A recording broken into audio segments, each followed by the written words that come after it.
Assalamualaikum warahmatullahi wabarakatuh. Hai anak-anakku sekalian, bagaimana kabar kalian semuanya? Mudah-mudahan kalian semua selalu baik-baik saja dan selalu mendapatkan ridho dan bimbingan lindungan dari Allah Subhanahu wa taala. Baiklah anak-anakku sekalian, bertemu lagi dia dengan Ustadz. Seperti biasa, Ustadz akan membagikan video pembelajaran karena kita masih belum bisa melaksanakan belajar di sekolahan karena kita masih dalam keadaan pandemi dan PPKM masih diperpanjang, jadi kita masih belum bisa bertatap muka di sekolah kita. Baiklah anak-anakku sekalian, seperti biasa untuk kali ini Ustadz akan memberikan video pembelajaran. Sebelum kita melakukan video pembelajaran, belajar secara video daring, mari kita membaca basmalah bersama-sama. Mudah-mudahan kalian semua selalu dijadikan oleh Allah menjadi anak yang soleh dan solihah, dipermudahkan untuk belajar dan selalu paham dengan apa yang Ustadz terangkan di setiap pelajaran-pelajaran Ustadz. Baiklah anak-anakku sekalian, mari kita membaca basmalah bersama-sama. Bismillahirrahmanirrahim, dengan menyebut nama Allah yang Maha Pengasih lagi Maha Penyayang. Baiklah anak-anakku sekalian, kita mulai pelajaran kita kali ini. Pelajaran kita kali ini yaitu adalah pelajaran Muhmud bagian yang ketiga. Jadi pelajaran Muhmud bagian yang ketiga. Baiklah, kita mulai langsung ya. Bismillahirrahmanirrahim. Perhatikan anak-anak. Kalau kemarin kita sudah membahas tentang masalah ma, hadza, na'am, dan la. Kemarin di buku catatan kalian, jangan sampai lupa. Tetap kalian baca, kalian putar lagi videonya Ustadz. Untuk pertemuan kita kali ini yaitu adalah menerangkan tentang mengenal kata benda. Apa sih yang dinamakan kata benda itu? Nah, perhatikan. Kata benda ialah semua kalimat bahasa Arab yang artinya itu bisa dipegang. Maksudnya ada kalimat bahasa Arab, kok kalimat tersebut itu berartinya itu bisa dipegang, maka itu tergolong kata benda. Ustaz kasih contoh. Ini daftarun buku. Nah, buku itu kategori kata benda, dinamakan kata benda. Kenapa? Karena buku itu bisa dipegang seperti ini. Ini buku bisa dipegang, berarti buku itu termasuk kata benda. Semua yang bisa dipegang berarti kata benda. Yang kedua contohnya yaitu adalah, nah ini, kitabun, kitab. Kitab, nah seperti ini kitab. Nah ini kitab, ini anak-anak. Nah, kitab. Kitabun artinya kitab, bisa dipegang ya. Bisa dipegang. Ini kalau bisa dipegang berarti itu kata benda. Selanjutnya kolamun. Nah, kolamun pulpen. Nah, kalian sudah punya pulpen ya masing-masing, pulpen atau pensil sama aja. Itu bisa dipegang. Berarti pulpen termasuk kata benda. Jadi Ustadz ulangi lagi, yang dinamakan kata benda adalah semua kalimat bahasa Arab yang mempunyai arti yang mana artinya itu bisa dipegang. Seperti buku bisa dipegang, kitab juga bisa dipegang, pulpen juga bisa dipegang. Selanjutnya Ustaz kasih contoh lagi. Ini gambar mistorotun. Nah, mistorotun itu artinya penggaris. Nah, ini mistorotun artinya penggaris. Ini gambarnya. Nah, ini. Nah, ini mistorotun itu artinya penggaris. Nah, penggaris. Nah, ini kamu catat juga. Mistorotun artinya penggaris. Penggaris itu bisa dipegang. Mana contohnya ya? Ustaz enggak ada di sini. Kalian tahu penggaris kan? Bisa dipegang berarti kata benda. Selanjutnya ini mifadotun, tas. Nanti kamu catat sendiri ya artinya ya. Mifadotun artinya tas. Ini gambarnya tas. Nah, berarti mifadotun artinya tas. Tas, kalian punya tas, bisa dipegang apa enggak? Bisa, berarti itu termasuk kata benda. Terus selanjutnya mimsahatun. Nah, mimsahatun itu penghapus. Penghapus untuk bisa setip juga termasuk mimsahatun, penghapus. Ini untuk papan tulis, bisa dipegang berarti itu termasuk kata benda. Ustadz ulangi lagi, kata benda ini, kata benda ialah semua kalimat bahasa Arab yang mempunyai arti yang mana artinya itu bisa dipegang seperti buku, kitab, pulpen, penggaris, tas, terus penghapus. Ini semuanya bisa dipegang, berarti kalimat-kalimat ini dinamakan kata benda. Jadi Ustadz ulangi lagi, kata benda adalah kalimat bahasa Arab yang mempunyai arti itu bisa dipegang. Selanjutnya, kata benda itu ada dua. Perhatikan, kata benda itu ada dua. Ada kata benda laki-laki dan ada kata benda perempuan. Nah, contoh, jadi Ustadz ulangi lagi. Ingat ya, kata benda adalah yang bisa dipegang. Kalimat bahasa Arab mempunyai arti bisa dipegang, buku, dan lain sebagainya. Kata benda itu ada dua. Kata benda itu ada dua. Ada kata benda laki-laki, ada kata benda perempuan. Bagaimana contohnya? Ini contohnya. Nah, contohnya ini, daftarun. Perhatikan, kata benda laki-laki contohnya daftarun. Kata benda perempuan contohnya kolamun, termasuk kitabun. Nah, terus contoh kata benda perempuan yaitu adalah mimsahatun, penghapus. Terus mihfadzatun, tas. Terus mistorotun, penggaris. Jadi Ustadz ulangi lagi. Kata benda itu ada dua. Ada kata benda laki-laki, ada kata benda perempuan. Contohnya kata benda laki-laki adalah daftarun, kolamun. Nah, daftarun artinya buku, kolamun artinya pulpen. Contoh kata benda perempuan yaitu adalah mimsahatun, penghapus, mihfadzatun, tas, mistorotun, penggaris. Ya, ini contoh-contohnya. Ya, oke. Sponsor dulu ya, capek. Habis ini dilanjutkan. Oke.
One good photo of Bigfoot would be worth millions. Tom would have all the caviar he could eat.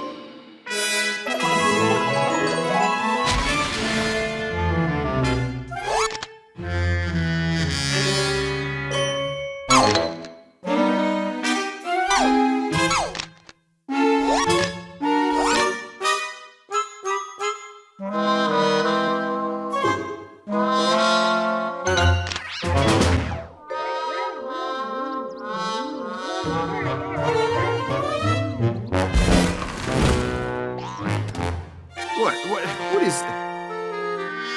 Nice pics of the inside of my car, Tom. You see this phone? No touchy. No touchy the phony, Tommy.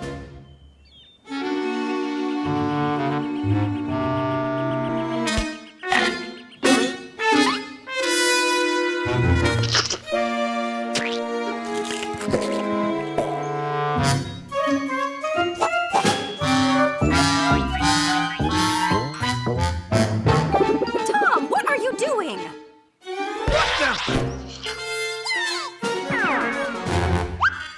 Crazy cat? I love mustard. Tom, open the door! Let us in, Tom!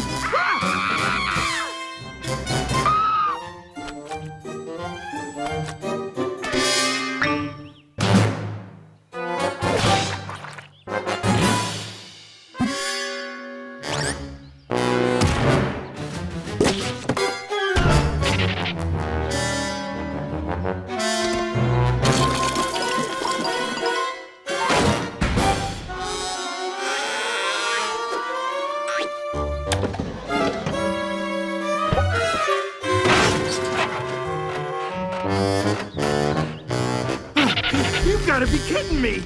What the? Really, Rick? Another photo for the ages? It's not for the ages. It's for our car insurance company. Baiklah anakku sekalian, kita lanjutkan ya. Ingat kata benda ada dua, ini ada laki-laki, ada perempuan. Yes. Kita lanjutkan. Tanda-tanda, sekarang kalian kan bingung bagaimana Ustadz cara membedakan mana kata benda laki-laki dan mana kata benda perempuan. Nah ini, tanda-tanda atau ciri-ciri kata benda perempuan. Nah ini, mana yang kata benda laki-laki, mana yang kata benda perempuan, ini ciri-cirinya. Perhatikan, semua kata benda yang akhirnya ada ini. Perhatikan ini, nah ini.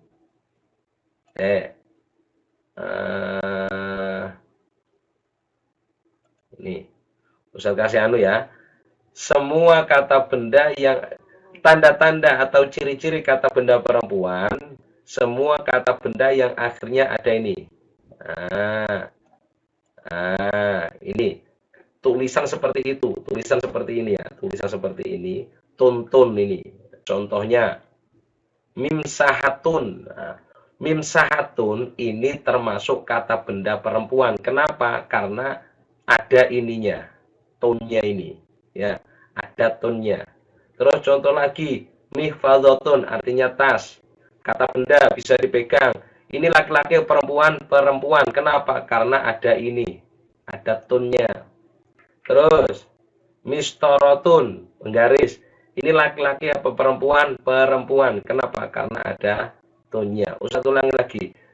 Ciri-ciri kata benda perempuan, semua kata benda yang akhirnya ada tanda seperti ini. Akhirnya ada tanda. Contohnya ini, mimsahatun, ini perempuan. Kenapa? Ini terakhirnya ada tonnya. Ini ada tonnya, mifaldotun, mistorotun juga ada tonnya. Berarti ini kata benda perempuan. Ya. Terus selanjutnya, nah ini selanjutnya, tanda-tanda atau ciri-ciri kata benda laki-laki, semua kata benda yang akhirnya tidak ada ininya, tidak ada tonnya. Kalau ada kata benda, kok akhirnya tidak ada ini, tidak ada ini, berarti laki-laki. Contoh, kita kasih contoh. Kok kitabun, kitabun artinya kitab. Ini laki-laki, perempuan, laki-laki. Kenapa? Karena akhirnya tidak ada tonnya. Terus, yang kedua daftarun, buku. Nah, buku ini termasuk kata benda laki-laki. Kenapa? Karena terakhirnya tidak ada tonnya. Terus, kolamun. Kolamun ini juga laki-laki. Kenapa? Karena terakhirnya tidak ada tonnya. Jadi Ustaz ulangi lagi, kata benda ada dua ini. Kata benda itu ada dua. Ada kata benda laki-laki, ada kata benda perempuan. Kata benda laki-laki contohnya daftarun dengan kolamun. Nah, kalau kata benda perempuan contohnya mimsahatun. Nah ini pokoknya ciri-cirinya. Kalau terakhirnya kata benda kok akhirnya ada tonnya seperti ini, berarti perempuan. Kalau tidak ada tonnya seperti ini, berarti laki-laki. Yang kedua, mihfadzatun, tas. Ini perempuan. Kenapa? Karena ada tonnya. Mistorotun juga perempuan karena ada tonnya. Nah, jadi kalau ada tonnya, terakhir ada ton seperti ini, berarti kata benda perempuan. Kalau tidak ada tonnya seperti ini, berarti ini kata benda laki-laki. Jadi anak-anak, intinya Ustadz ulangi lagi, kata benda adalah semua kata yang akhirnya semua bahasa Arab, kalimat bahasa Arab yang artinya bisa dipegang. Nah, pokoknya ini kitabun, kitab. Ini bisa dipegang, berarti ini adalah kata benda. Hanya kata benda itu ada dua, seperti ini. Kata benda itu ada dua. Ada kata benda laki-laki, ada kata benda perempuan. Ciri-cirinya, kata benda laki-laki tidak ada tonnya. Kalau kata benda perempuan ada tonnya. Jadi bedanya itu anak-anak. Jadi kamu ingat-ingat, kalau ditanya kata benda ada berapa? Ada dua. Ada kata benda laki-laki, ada kata benda perempuan. Ciri-cirinya, kalau kata benda perempuan terakhirnya ada tuntunannya seperti ini. Kalau laki-laki tidak ada tuntunnya, tidak ada tulisan tuntun seperti ini. Baiklah anakku sekalian, kamu pahami pelajaran ini. Nanti Ustadz Ustadz kasih pertanyaan. Kalau kalian sudah bisa paham, baru Ustadz kasih latihan untuk memutnya. Untuk sekarang ini kalian catat saja ya. Kalian catat, mulai yang tadi dicatat semua, gambarnya tidak usah. Dan yang belum ada artinya kamu artikan juga ya. Kolamun artinya pulpen, daftar artinya buku, mistorotun artinya penggaris, mifadzatun artinya tas, dan mimsaatun artinya penghapus. Itu kamu artikan karena Ustaz dan nulis artinya di sini. Baiklah anakku sekalian, untuk pertemuan kita kali ini kita selesaikan dulu sampai sekian. Mudah-mudahan bermanfaat. Kalau ada kesulitan, pertanyaan, silahkan komentar ya di video ini. Kalian komentar atau bisa WA dengan Ustaz ya. Oke anak-anakku sekalian, dari saya cukup sekian. Assalamualaikum warahmatullahi wabarakatuh. Dadah.